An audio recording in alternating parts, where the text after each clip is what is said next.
పెద్దపల్లి కేంద్రంలోని జూనియర్ కళాశాల మైదానంలో 54 అడుగుల మట్టి విగ్రహాన్ని ఏర్పాటు చేశారు. ఛత్రపతి యువసేన ఆధ్వర్యంలో గత 30 సంవత్సరాలుగా గణేష్ ఉత్సవాలను నిర్వహిస్తున్నారు. కోల్కతాకు చెందిన కళాకారులు దీన్ని తయారు చేశారన్నారు. గణపతి నవరాత్రులు ముగిసిన తర్వాత విగ్రహానికి అక్కడే నిమజ్జనం చేస్తారు.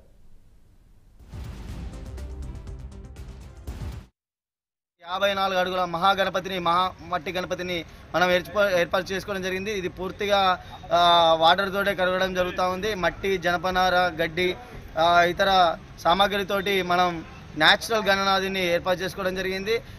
ఈ గణనాథిని మొదటగా ఈ నవరాత్రి ఉత్సవాల్లో అయిపోయినతోటే ఎక్కడైతే ప్రతిష్టాపన కార్యక్రమం జరిగిందో అక్కడే నిమజ్జన కార్యక్రమం కూడా ఉంటుందని చెప్పి ఈ సందర్భంగా తెలియజేస్తూ మొదటగా అయ్యగార్లతోటి వేద మంత్రాలతోటి ఉచ్చరణలతోటి పాలాభిషేకం పంచామృతాలతో అభిషేకం చేసిన తర్వాత ఫైర్ ఇంజన్ల సాయంతో పూర్తిగా ఈ యొక్క గణనాథుని నిమజ్జనం జరుగుతుందని చెప్పి ఈ సందర్భంగా తెలియజేస్తాం. చూసుకున్నట్టయితే 54 అడుగుల